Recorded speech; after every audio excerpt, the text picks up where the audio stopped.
Bem-vindos à Rede São Paulo Saudável e mais um programa Saúde em Questão. Um programa feito por vocês, para vocês, nossos colaboradores, trabalhadores da saúde. E hoje nós estamos recebendo a nutricionista Maura Cora, que já esteve aqui conosco. Ela é nutricionista do Centro de Convivência da Moca. E hoje nós vamos falar sobre os perigos da dieta. Eu acho um assunto extremamente instigante, interessante, porque a maioria das pessoas quer emagrecer, mas sempre na facilidade. E a gente sabe que na facilidade é um pouco difícil. Então, Maura, seja bem-vinda para tratar desse assunto instigante. Obrigado, olá. Prazer estar aqui de novo para tirar algumas dúvidas das pessoas e tentar ajudar um pouco naquilo que for possível no dia a dia, de esclarecimento, do qual é o melhor caminho para se trabalhar com a questão da perda de peso. Eu sempre digo que o melhor caminho, às vezes, não é o mais fácil. Com certeza, não com é? certeza. E eu acho que sem nutrição a gente não chega a lugar nenhum. Então, para a gente começar, né, o que a gente precisa fazer para emagrecer? Na realidade, quando a gente pensa em excesso de peso, então, primeiro, em algum momento da minha vida, eu comecei a ingerir mais energia vinda dos alimentos do que de fato o meu organismo precisa. O organismo, com esse excesso calórico, vai fazer uma reserva de energia. Essa reserva de energia sempre acontece na forma de gordura. Posso comer alimentos proteicos em excesso, o armazenamento vai ser na forma de gordura.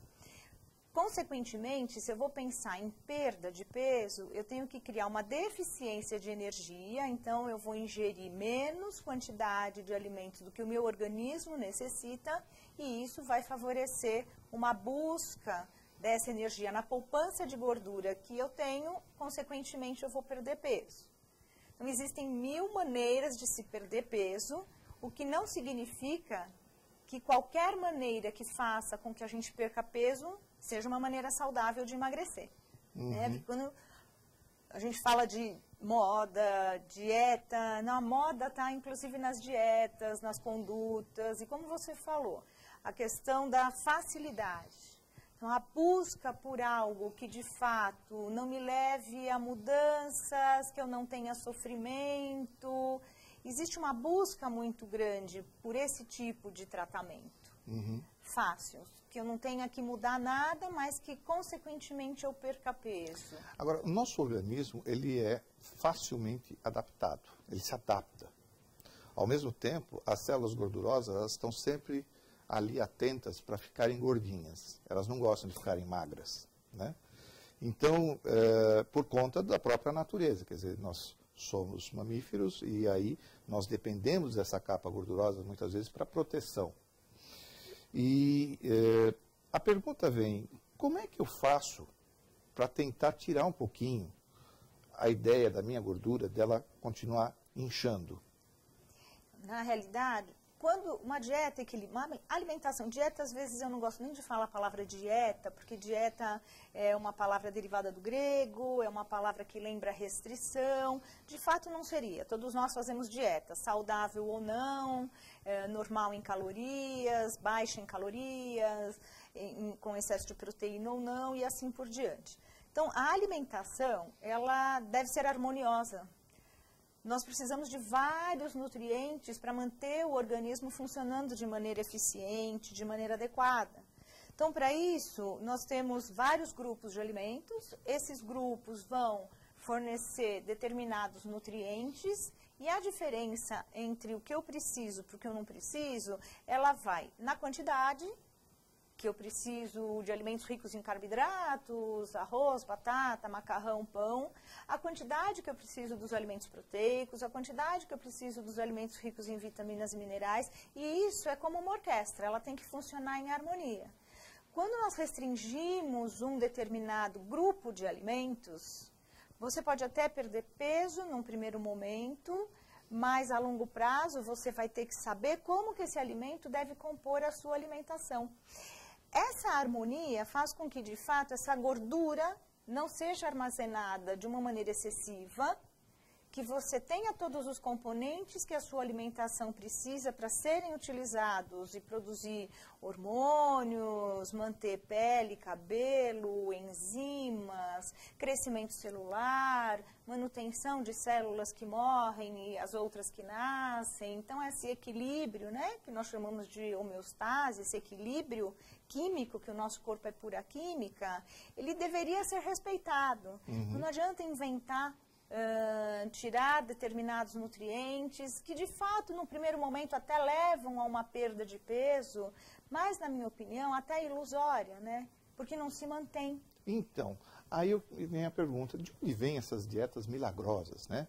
Dieta da proteína, dieta só frutas, dieta só verdura, dieta... Quer dizer, de onde surgem esse modismo? De onde vêm essas teorias? Porque todo mundo sabe que você vai restringir, a restrição vai levar a uma perda, mas pode ser uma perda que pode transformar-se em uma doença também.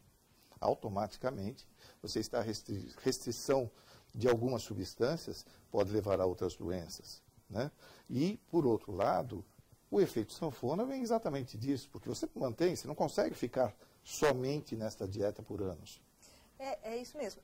Da onde vem, né? Eu fico também me questionando, porque muitas pessoas que orientam esse tipo de dieta restritiva são profissionais da área da saúde. E a grande questão é, de que maneira eu posso ajudar o meu paciente, ajudar a comunidade a perder peso, mas... saudável. De maneira saudável. Então, cada um vai ter um mecanismo de regulação de fome e saciedade.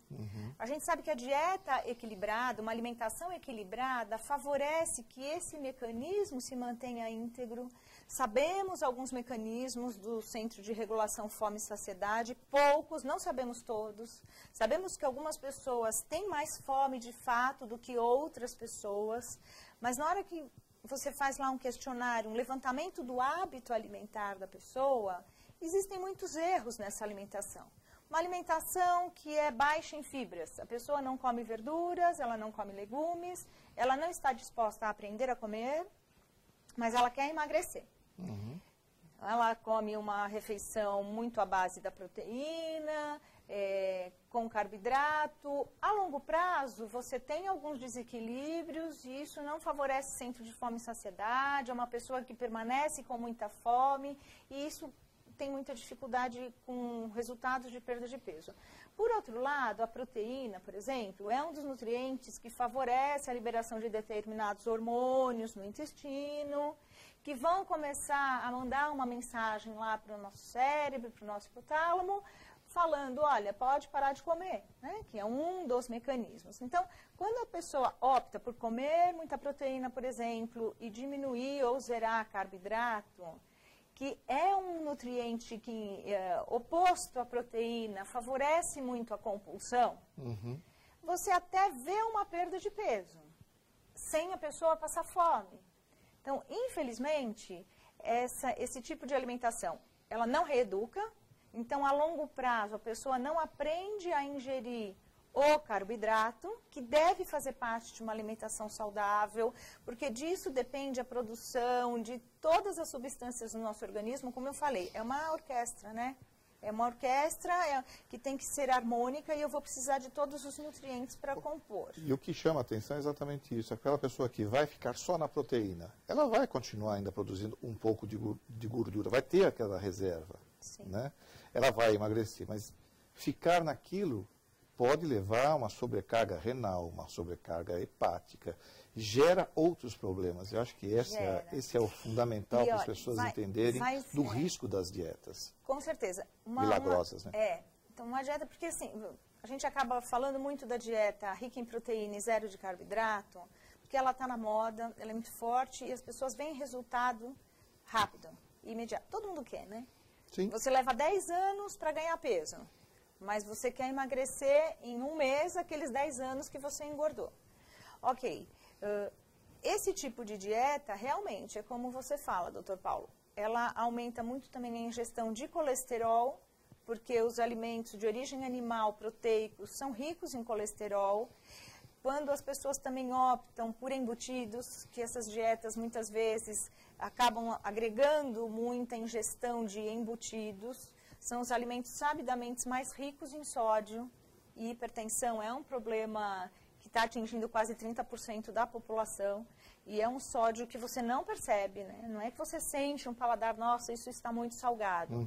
É um sódio que foi feito para aquele alimento ser conservado, etc. Então, o embutido, o sódio, o colesterol, e você não aprende a recomer, a reintroduzir o carboidrato. E a longo prazo, o problema na produção de hormônios, e aí nós vamos a sobrecarga renal, perda de massa muscular. São coisas que a gente vai abordar em seguida também. Lembramos que o programa Saúde em Questão é um programa transmitido pelo canal profissional, através da Rede São Paulo Saudável. Eu sou Paulo Fernando, coordenador municipal de residências, e estamos aqui apresentando esse programa, hoje falando sobre os perigos das dietas, com a nutricionista Maura Cora. E eu vou te perguntar, Maura, porque há uma série de dietas, né? Dieta da sopa, dieta da proteína, dieta de não sei o quê. E as mulheres, hoje os homens também, adotam muito esse tipo, às vezes para entrar num vestido rapidamente. Mas eu queria assim, o que seria o ideal? A dieta? Ficar sem jantar? Isso compromete realmente a pessoa que faz a dieta, por exemplo, que só toma o nutriente e esquece de almoçar, esquece de tomar o seu café da manhã? A alimentação mais importante não seria o café da manhã?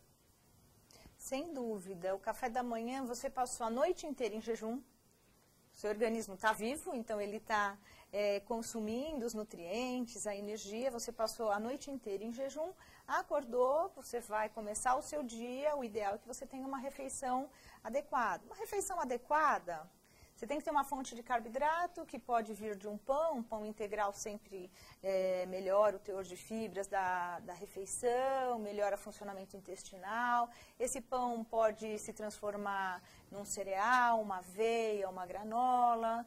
Precisamos de uma fonte proteica, um leite, um iogurte, um queijo. E precisamos de uma fruta, porque vamos pensar nas vitaminas, minerais, no teor de fibras, vitamina C que a fruta fornece. Esse seria um café da manhã interessante nas suas várias formas de apresentação e de preparo.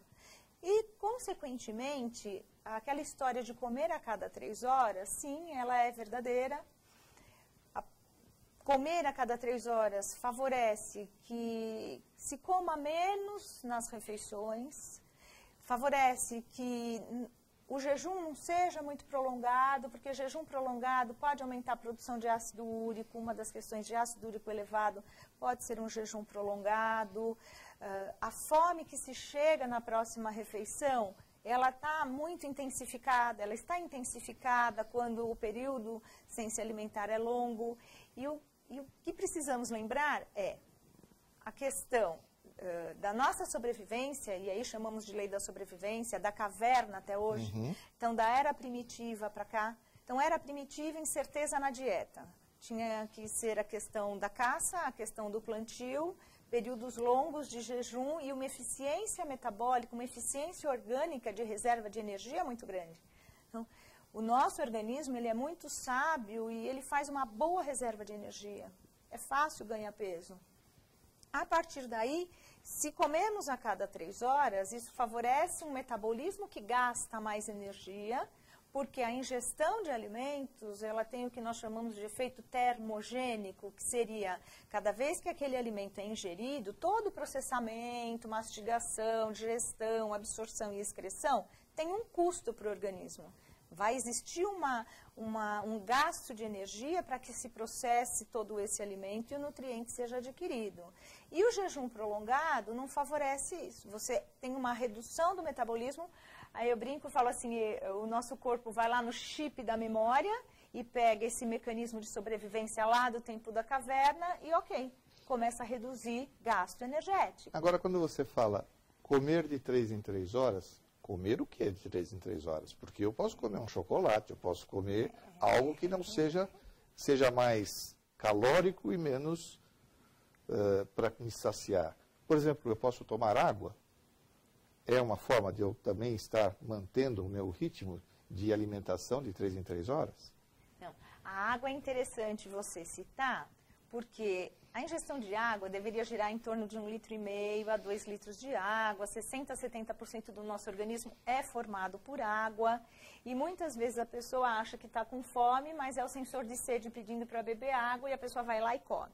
Realmente, comer a cada 3 horas, então no café da manhã, mais ou menos como eu citei, no intervalo, a fruta ou a castanha, um copo de suco. No almoço, o famoso arroz, feijão, bife, salada, que é, né, com as suas substituições, é o mais saudável, é o que de fato ajuda a emagrecer. Algum lanche no meio da tarde, não um lanche com frios e embutidos, mas esse lanche pode ser uma torrada, pode passar um requeijão, um copo de leite, um copo de suco ou uma fruta, depende da disponibilidade, a rotina da pessoa, ela está em casa, ela está na rua. E um jantar parecido com o almoço, em quantidade menor, por conta da questão do repouso, não ter um volume muito grande de alimento no estômago, que favoreceria comer e deitar logo após, pode favorecer um quadro de refluxo. Hoje a gente tem visto muito, né, nas pessoas, uma quantidade de pessoas com maior quadro de refluxo. Mas a água, sim, entrando nestes intervalos, já pensando que a água ou qualquer outro líquido durante a refeição, ela pode, em quantidades, na minha opinião, nunca mais do que meio copo, pode ser água ou suco. Por quê? A diluição do suco gástrico, ela de fato acontece quando ingere muito líquido na refeição. E o que se observa é que as pessoas que têm necessidade de beber nas refeições, muito provavelmente, eu diria que quase 100% das pessoas que sentem essa necessidade é porque mastigam muito rápido.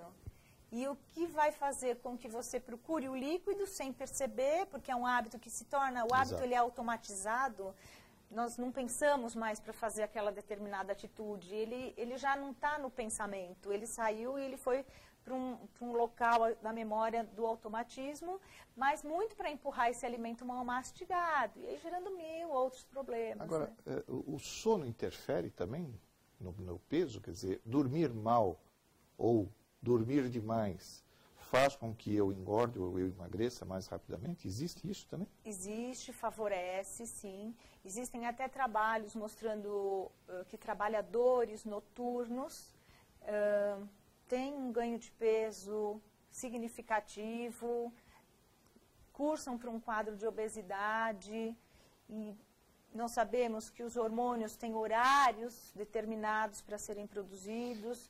Então, a grelina, que é um hormônio produzido no estômago que favorece a fome, né? A grelina aumenta, eu vou e busco o alimento, ele fica aumentado quando as pessoas dormem mal ou não dormem.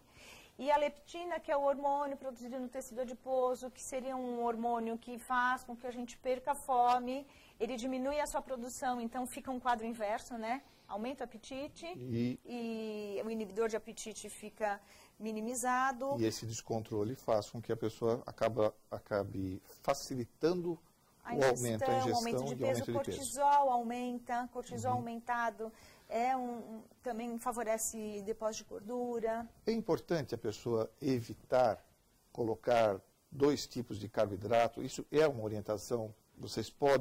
A gente pode simplificar, por exemplo, na hora do almoço, na hora do jantar, evitar misturar carboidratos para que tenha um menor aporte calórico. Então, o carboidrato, vamos imaginar um prato, então um círculo redondo, onde metade do prato deveria ser composto de verdura e legumes, só 1/4 do prato com um alimento rico em carboidrato, um arroz, uma massa, uma batata, uma farofa, e 1/4 com alimentos proteicos.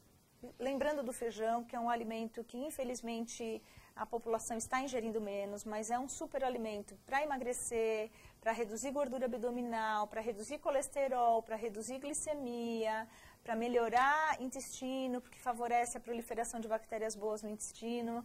Então, o carboidrato numa quantidade pequena eu posso até misturar. Se você orienta um paciente a ingerir 2 colheres de arroz no horário do almoço, mas se ele tem um arroz e uma farofa, um arroz e uma batata, um arroz e um purê e ele quer comer os 2, se a porção dele são 2 colheres de arroz, ele pode comer uma de batata e uma de arroz. Então, ele até misturou os 2 carboidratos, só que ele diminuiu a quantidade para manter o porcionamento, respeitando o que seria uma porção. Né? Divide a porção como fácil. Essa é uma orientação fácil de as pessoas entenderem. E aí vem a lógica, né? Quanto menor o prato, melhor ainda, né? Melhor ainda, né? Porque aí você come um prato cheio, ele está menor, mas ele está bem cheio. Agora, entre essas dietas aí, a gente já falou do automatismo, a gente está comendo frente à televisão ou conversando, que isso é um produto que a mastigação se torna inadequada, a minha digestão vai se tornar inadequada, eu vou abusar do líquido, ok. Agora, entre essas dietas, uma que vem aí, essa tal como é que é a dieta detox? O que é isso? Então, o nosso organismo ele recebe muitas toxinas que precisam ser eliminadas, mesmo que nossa alimentação seja saudável. Então, tem a questão poluição, nas mulheres a pintura, a tintura, os esmaltes, os perfumes, os desodorantes. Então, tem o próprio agrotóxico que está no alimento, o excesso do sódio, o excesso da gordura, são substâncias que precisam ser eliminadas do organismo. Quando eu penso em metais pesados, a gordura não, o problema é o excesso. E quando pensamos numa dieta que favorece uma detoxificação, a gente está pensando em fígado. O fígado é uma grande usina que vai processar tudo que vai ser distribuído pelo nosso organismo. Então, excesso de toxinas sobrecarrega o trabalho do fígado. O conceito de uma dieta detox seria: vamos ajudar esse fígado a trabalhar melhor, vamos dar menos sobrecarga para este fígado, ele vai ficar mais eficiente e a partir daí eu vou para uma alimentação mais saudável. Se a pessoa já faz uma alimentação, já pratica uma alimentação saudável, e ela, com certeza, se é saudável, vai ter uma quantidade de verdura, de legumes, de frutas, principalmente adequada. Adequado, o que seria? Então, a Organização Mundial de Saúde, o Ministério da Saúde também adotou, são no mínimo 5 porções por dia desses alimentos. Na minha opinião, até seria mais, porque seria importante ter almoço, jantar, verdura e legumes e pelo menos 3 frutas por dia. Então, esse já é um padrão bom. Quando eu tenho a fruta para comer, com certeza eu já não comia bolacha. Eu fico pensando, quando eu como a bolacha, quem eu tirei da minha refeição? Sim. A fruta. Então, óbvio que tem a questão praticidade, é mais prático carregar um pacote de bolacha. A barrinha de cereal. A barrinha de cereal, tem marcas que não são saudáveis, o teor de açúcar é alto, o teor de fibras é baixo, e eu deixei de comer uma fruta. Não dá para comparar uma fruta com uma barra. A fruta vai ser mais saudável. Então, gastar mais na feira do que no supermercado seria já um princípio de uma dieta detox. Uma alimentação, então, que detoxifica, dentro do que você perguntou, são dietas, muitas vezes, totalmente líquidas, sem proteína nenhuma, nem carne, nem peixe, nem frango, nem ovo, nem leite, nem queijo, nem iogurte. Ela fica na verdura, legume e fruta, algumas por períodos longos, um poder de saciedade baixo, uma dieta pobre em ferro, que pode levar a problemas a longo prazo. Por quê? Se a orientação muitas vezes é fazer uma dieta detox por um dia, a pessoa perde peso porque de fato vai perder líquido, ingeriu uma alimentação com valor energético extremamente reduzido. Não é nem emagrecer, na verdade ela perde líquido, quer dizer, ela desidrata. Ela desidrata. Ela vai perder líquido, ela vai urinar muito mais, porque ela vai tomar muito suco, muita verdura, legume e fruta, ela vai dar uma desidratada. Como ela não tem a parte técnica, como tecnicamente o foco dela vai ser só perder o peso é bom, perder o peso é bom, perder o peso é bom, ela prolonga isso que faz perder peso e de fato ela está indo para um processo de desnutrição. Pegar um adolescente que está em fase de crescimento, uma criança, é perigosíssimo. Pegar um idoso que já tem uma perda de reserva muscular, é perigoso. Uma pessoa que já tenha algum problema, uma pessoa que seja diabética, precisa ser muito bem orientado, não é a solução para a perda de peso. Acho que esse que é o grande questionamento, o que vai resolver a perda de peso, né? E aí, o que é pior? né, iniciar uma dieta com a orientação ou fazer essa desintoxicação, né? Como é que você aborda o paciente ou os pacientes nos seus grupos de orientação lá junto ao centro de convivência? Pensando numa dieta detox? Não. Ou não, pensando não. numa alimentação dieta saudável. Eu acredito que a dieta detox não seja também o ideal, porque nós estamos aí acusando alguns problemas. Mas lá no grupo, qual que seria a dieta ideal para que as pessoas se apaixonassem pela questão nutricional e não pela questão do emagrecimento rápido? Então, que técnica você utiliza? Eu gosto muito de levar as pessoas a pensarem. Conforme você explica, olha, você não está saciado porque faltou verdura e legume, presta atenção que a mastigação é um dos fatores que te leva à saciedade e que o excesso de carboidrato é um dos fatores que te leva à compulsão, porque um carboidrato sem uma fibra, ele desencadeia um aumento rápido de glicose, que vai pedir insulina rápido, essa glicose vai cair muito rápido. Qualquer um sabe que na hora que começa a comer um doce, sente, né? Começa a comer um doce, a pessoa vai querer mais doce. Ela começa a comer pão, ela vai querer mais pão. Ela começa a comer bolacha, ela vai comer meio pacote de bolacha. O poder de saciedade extremamente diminuído, falta mastigação. Então, na hora que você para e faz as pessoas raciocinarem do porquê que ela está com aquele excesso de peso, quais são esses comportamentos alimentares, ela está ficando muitas horas sem se alimentar, ela deixou de beber água, qual é a dificuldade? É o preparo? É a aquisição? Então, vamos parar e pensar. Dá para ter um lanche saudável à noite, já que eu trabalho o dia inteiro e não quero ir para o fogão? Dá. Né? Eu posso ainda assim ter a verdura, ter o legume. Não é ficar sem comer, não é ficar sem jantar. Não. Existem muitas orientações que na prática você torna viável a pessoa seguir uma alimentação mais saudável, você colocar na prática, não ficar com utopia, não orientar alguns modismos de determinados alimentos antioxidantes que ajudam na perda de peso, porque na minha opinião, e por tantos anos de formada e de tantos anos de estudo, o que emagrece é o arroz, feijão, bife, salada. É o comer a cada 3 horas. Não são os modismos, olha, você tome isto que emagrece, tome aquilo que emagrece. Mesmo na alimentação, algumas coisas pontuais, poderíamos citar o famoso Goodberry. Ok, ele pode ter os seus benefícios, eu não discordo do quanto aquele alimento, aquela frutinha, aquela sementinha tem um valor antioxidante, mas não é ela que vai fazer com que ocorra uma reeducação alimentar que leve à perda de peso, porque tudo vem desde que, tal produto emagrece, desde que, seguido de alimentação saudável e atividade física. E aí, Maura, e aquela coisa, né? Não existe milagre. A nutrição é necessária, nosso organismo exige, nós devemos procurar manter uma dieta equilibrada e esse equilíbrio está exatamente na orientação nutricional. Dessa importância que eu acho que é fundamental de termos nos centros de convivência, de termos lá as pessoas preparadas para auxiliar vocês que está aí, você que está nos assistindo e consequentemente, levar essa informação aos nossos munícipes também. Vocês são responsáveis por isso. Você, agente de saúde, você, agente comunitário, você, trabalhador que está nos assistindo. E é essa a nossa intenção aqui. Eu quero agradecer mais uma vez a sua presença. Lembrar sempre a todos que medicamentos devem ser prescritos pelos médicos e com muita coerência, porque não adianta tomar remédio e não fazer a dieta. A dieta é a parte fundamental. A nutrição, na verdade, não é dieta. Nutrição é a parte fundamental. Eu queria que você fizesse as suas considerações finais e aqui a gente encerra o nosso programa. Por favor. É importante que as pessoas saibam que uma alimentação equilibrada favorece um bem-estar maior.